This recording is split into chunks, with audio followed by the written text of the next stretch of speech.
This game is near and dear to me. It is called Falling Frontier. It is being made by a man whose name is Todd Darcy from Stutter Fox Studios. I am a big fan of what it is that he is trying to create. I love Obsidian Ant. He's going to talk about it.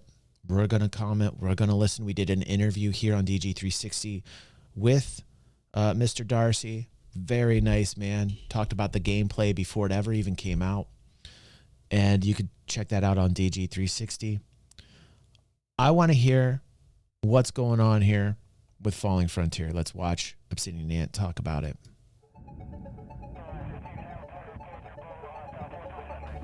This is an exclusive look at brand new gameplay footage for upcoming space game Falling Frontier.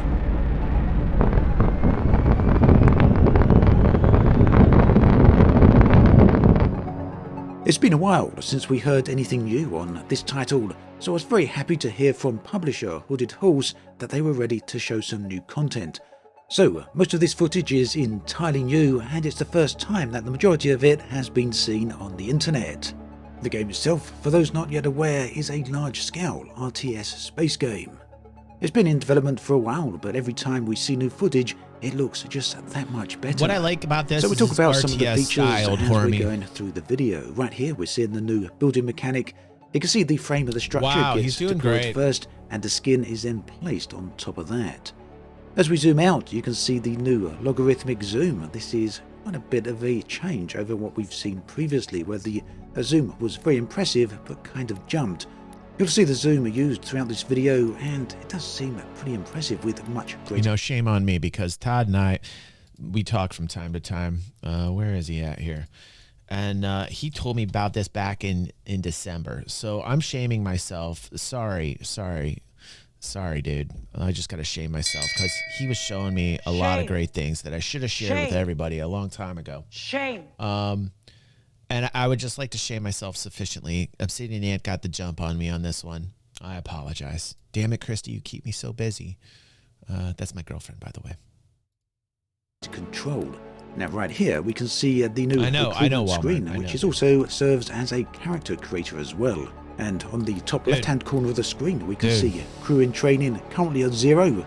Crew plays a very important role within Falling Frontier. Not only do they determine the effectiveness of your ships, but they also have influence over the overall campaign as well, especially the officers, who we are told can literally make or break success or failure in your objectives. Now, you saw that zoom in use again there, and this really does highlight the macro to micro management of Falling Frontier. Zooming from... Dude, what Obsidian's not saying is you basically develop your own crew. Each crew has traits, and they're worth points. You can capture them. Like your ships, because the resources in the game are finite in this RTS, which is as they should be. In most RTSs, most of the resources are finite to draw the end conclusion of the battle, right? But I love the fact that you can capture crew members and take them with you, or they can be captured. I love that. I love it. It's such a cool concept. The and get star information system about down the to the ships space station that they to made. a specific It's starship, so and then cool, the crew man. on board Such that. a good idea. And right here, looking at the available modules. I'm really curious as to how all of this is going to play out. One thing that we've been told before is that Falling Frontier isn't about squadrons of ships or fleets of ships. Instead, the focus is on individual ships and their crew, and how these determine your overall strategy and tactics when used in combination. Interestingly, there's a bunch of different styles of ships, focusing on a mining ship here, but over on the left you can see a number of destroyers are also in the vicinity as well.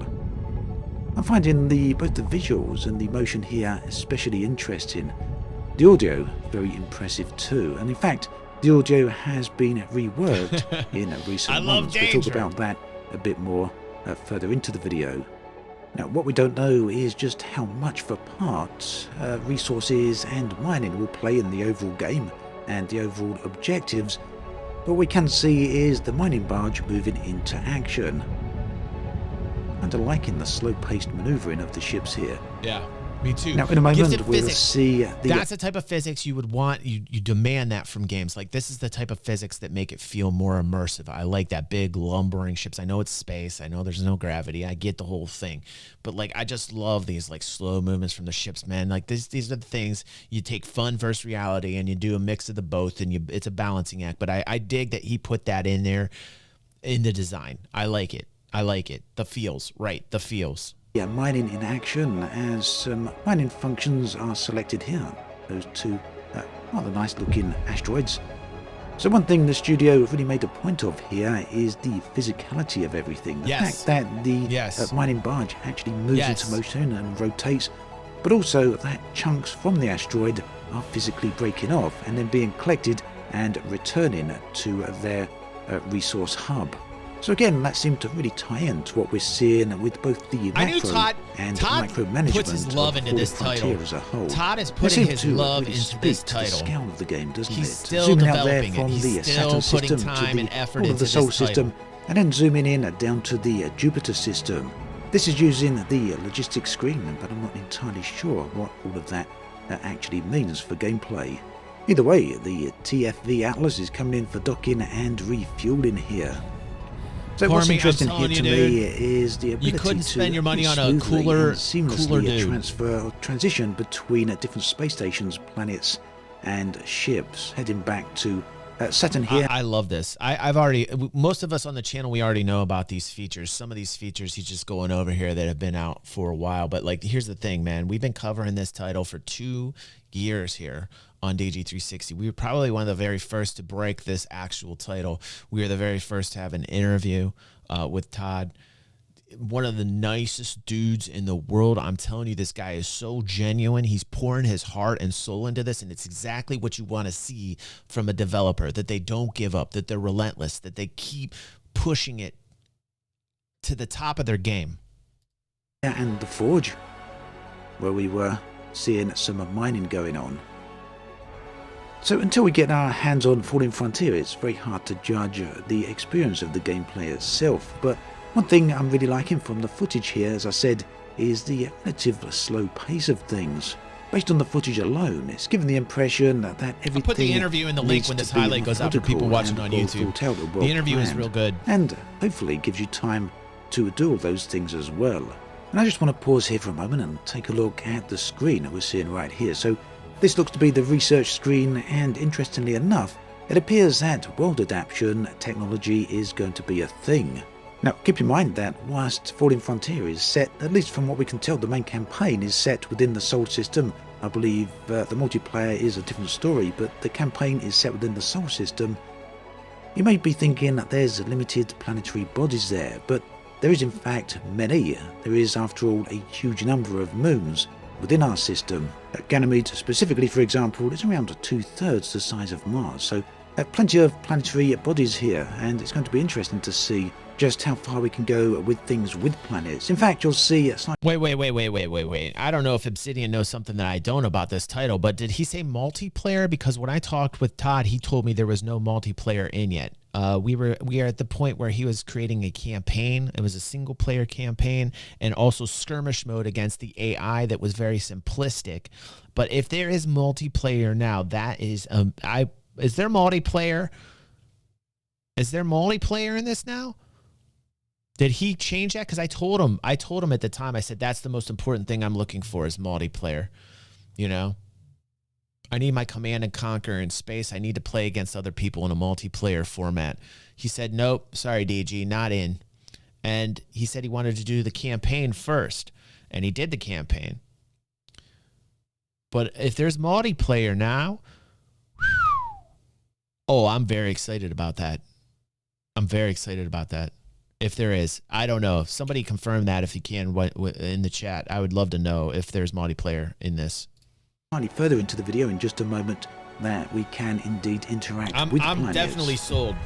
Another look here at the ship designer, this time at a destroyer. Looks like we're swapping out some of the various different weapons and other modules. Worth for just a moment briefly talking about the... Foots, see, that's what I'm talking about. When you can mine and break smaller mineable pieces off a larger rock or asteroid, and you can collect that, and it looks pretty legit, versus SC, where you fracture a large rock, and it literally looks like huge pieces are growing out of the ground. This is the thing we talk about Star Citizen all the time with mining. We need better physics. I talk about physics. We need better physics in Star Citizen. I say this all the time. We cover Star Citizen here a lot on the channel. Sorry, we're kind of going off another road. But in Star Citizen, the mining is clunky. The physics are clunky. They're upgrading it. It's going great. Don't get me wrong. I like the depth. I like how they're putting focus towards it. We talked about it last night on the Inside Star Citizen review. But Futz is absolutely right. What miners want to see is what we're seeing now. Again, two different genres of game. This is an RTS. You know, Star Citizen is not an RTS, so we get that. But what Futz is talking about is just the physics, the physicality of it all, like Obsidian was talking about at the very beginning of this video. What's up, Tooth Fairy? Whole theme of Falling Frontier. The story is that... Okay. Thank you. Tooth Fairy, look at you, dude. You win all-star viewer of today's stream. Tooth Fairy says, I mistakenly mentioned multiplayer in the video. As people here have rightly pointed out, the Steam page states Falling Frontier is single player only. Oh, man, come on. I got to talk with Todd. I'm going to tell him right now. I'll be like, Todd, we got to have multiplayer, man. He knows. Dude, I grilled him about it. I've been talking to Todd for a while, and every time I talk with him, he hates talking to me, I think, because I tell him, I'm like, dude, multiplayer. You know what I mean? Did Obsidian get something wrong? Holy God. Did Obsidian get something wrong and I got something right? Pepe, what planet am I on right now?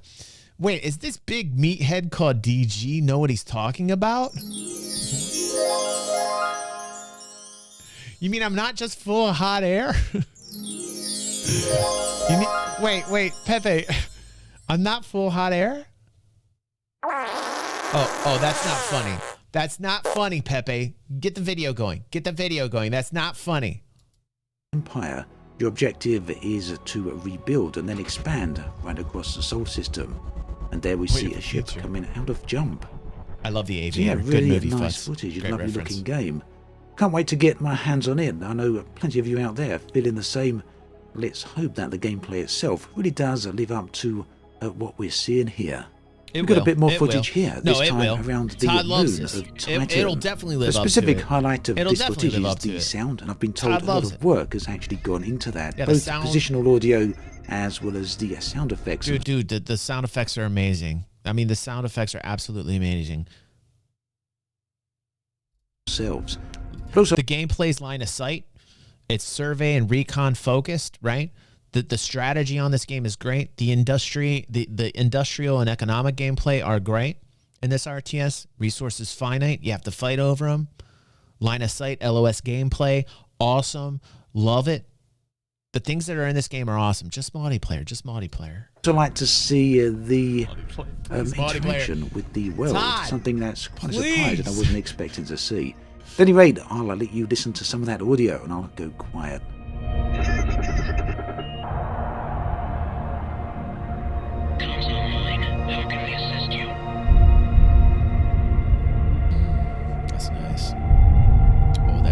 Oh, that rumble.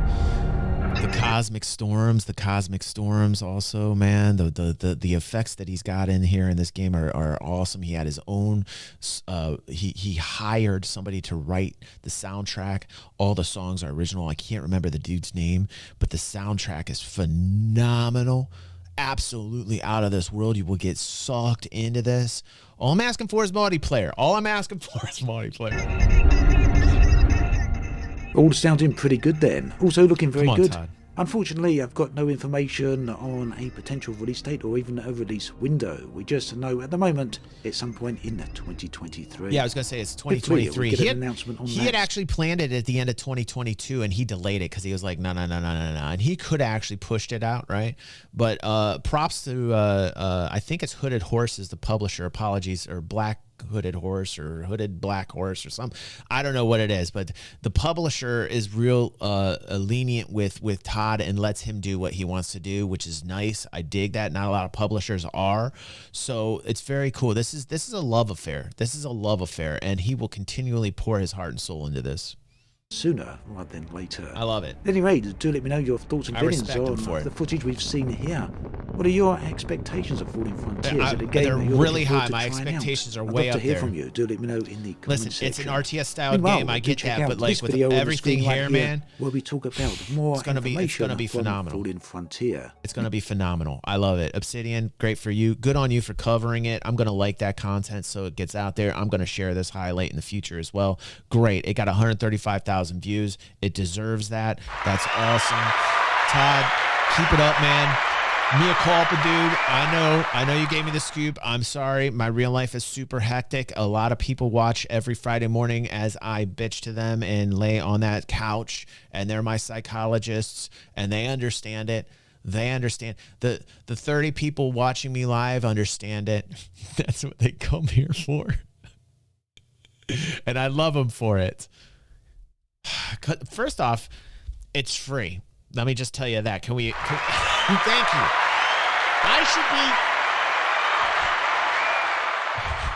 I should be cheering you. I should be throwing biddies at you, my fans, my psychologists. I love you.